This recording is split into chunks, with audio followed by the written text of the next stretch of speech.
भाई मुर्शिदाबाद और मालदा के हमारे जितने लोग हैं, ये वीडियो मैं तमाम खास तौर पे मुसलमान भाइयों आपके लिए डेडिकेट करता हूं। ओवैसी साहब और हुमायूं कबीर साहब से मुझे एक क्वेश्चन पूछना। साहब क्यों बोल रहा है इनको? क्योंकि भाई ज्यादा ही बड़े लोग हैं ये लोग, बराबर नेता थोड़ी है, एक बैरिस्टर है, तो ये लोग साहब हैं। अब सुनिए, मुर्शिदाबाद में 22 सीट है, बराबर 2 बीजेपी के विधायक हैं और 20 विधायक हैं तृणमूल कांग्रेस यानी कि ममता बनर्जी के पार्टी के, अभिषेक बनर्जी के पार्टी के, राइट। और मालदा में 12 सीट है, वहां भी बीजेपी के केवल 2 ही विधायक हैं, यानी 34 सीटों में केवल 4 बीजेपी के विधायक हैं। और ओवैसी जी और हुमायूं कबीर जो हैं बड़े बड़े रैली बना रहे हैं, कहां पे? मुर्शिदाबाद जिले में। अरे भाई तुम लोग तो बीजेपी के खिलाफ लड़ने आए हो ना, तो यहां तो बीजेपी के विधायक ही नहीं है। मुर्शिदाबाद में 2 ही विधायक हैं। बीजेपी के विधायक तो जंगल महल में 10 से ज्यादा, पुरुलिया में है, बराबर टोटल अभी 65 विधायक हैं बीजेपी के। तो अगर ओवैसी जी और हुमायूं कबीर ये कहते हैं कि हम तो बीजेपी के खिलाफ लड़ रहे हैं, बराबर, तो बीजेपी की सीटें जहां हैं वहां क्यों नहीं लड़ रहे हो? और हुमायूं कबीर जी मुर्शिदाबाद में तो शुभेंदु अधिकारी बीजेपी के टिकट से नहीं लड़ते हैं। तो अगर आपको लड़ने का इतना शौक था तो आप मुर्शिदाबाद से हुमायूं कबीर क्यों लड़ रहे हो? आप शुभेंदु अधिकारी के सामने खड़े होकर लड़ो ना। ये क्रोनोलॉजी समझिएगा। एज ए सोशल एक्टिविस्ट और एज ए जर्नलिस्ट ये बताना मेरा फर्ज है कि बंगाल को तोड़ने का और बंगाल को मरोड़ने का क्या प्लान बनाया बीजेपी ने। ओवैसी जी उठ के आ गए हैं भाई साहब यहां पे इलेक्शन लड़ने, बोलते हम बीजेपी के खिलाफ लड़ेंगे। योगी मैं उत्तर प्रदेश आ रहा हूं, मेरी बात तो सुनो। अरे जहां बीजेपी के विधायक हैं वहां लड़ो ना। मुर्शिदाबाद में तो 2 ही विधायक हैं, एक बहरामपुर में और एक गौरी शंकर जी जियागंज के। यहां 20 सीट तो टीएमसी के। तो यहां पे प्रचार क्यों कर रहे हो? सारे कार्यक्रम तो मुर्शिदाबाद में कर रहे हो। सच्ची बात बता दो देश को कि मुसलमानों का वोट बांटने आया हूं। वोट बोलते ना, वोट काटवा, ऐसे ही नहीं बोलते हैं, समझ गए? कोई कारण है, कारण सिंपल है, पैकेज। राजस्थान गए ये लोग लड़ने अशोक गहलोत को हराने के लिए। सुनिएगा मेरी बात, बीजेपी से कोई नहीं लड़ते, ये लोग लड़ते ही नहीं है कहीं भी। इसलिए उमर अब्दुल्ला ने इनको कश्मीर में वैल्यू नहीं दी। सुनिएगा मेरी बात, बराबर।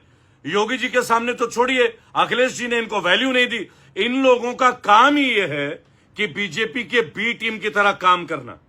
एक ना एक दिन जो इनके भक्त है वो भी समझ जाएंगे। नहीं तो मुझे एक बात बताइए ना, हुमायूं कबीर भी तो 5 साल से विधायक हैं, एक भी प्राइमरी स्कूल बना है जहां पे ये विधायक है?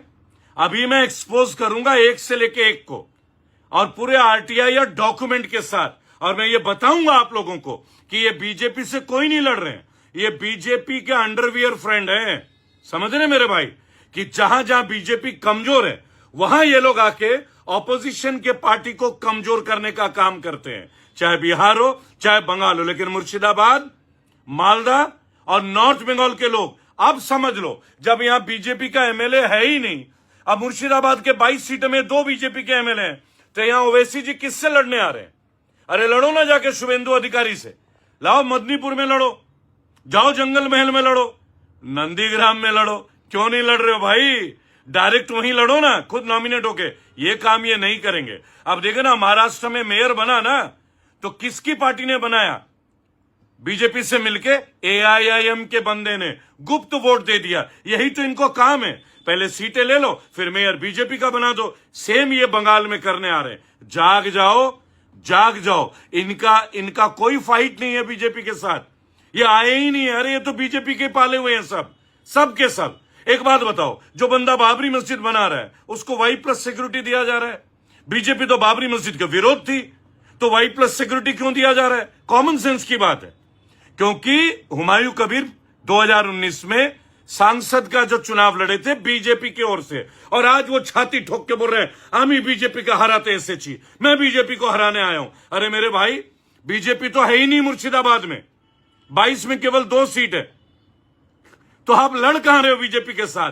बंगाल में एक नाटक चल रहा है, बहुत बड़ा स्कैम। वो स्कैम है कि बीजेपी का नाम दिखा के मुसलमान वोटों का बंटवारा कर दो, बस यही बीजेपी का गेम प्लान है। बीजेपी का भी कोई डेवलपमेंट का प्रोसेस नहीं है। उत्तर प्रदेश में 7 एयरपोर्ट बनाए पिछले साल, साथ में 6 बंद हो गए, लेकिन आप लोग हैं कि कुछ बोलेंगे नहीं। सरकारी स्कूल 1 लाख से ज्यादा बंद हो गए हैं बीजेपी शासित प्रदेशों में, लेकिन आपके मुंह बंद है, आप कुछ बोलोगे नहीं। महंगाई बढ़े, सिलेंडर बढ़े, कुछ भी करे, आप तो बोलना ही नहीं है। तो मेरी एक बात सुनिएगा बहुत अच्छे से, रुपया यूं ही नहीं गिरता।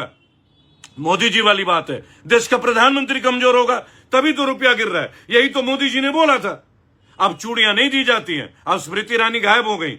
अब आप समझ रहे हो ना, देश में एप्स्टीन फाइल का 2nd वर्जन चल रहा है। अशोक खरात, बीजेपी लीडरों की पत्नियां, बड़े बड़े मंत्री को पत्नियां, भाई 100 से ज्यादा तो वीडियोज आ गए हैं।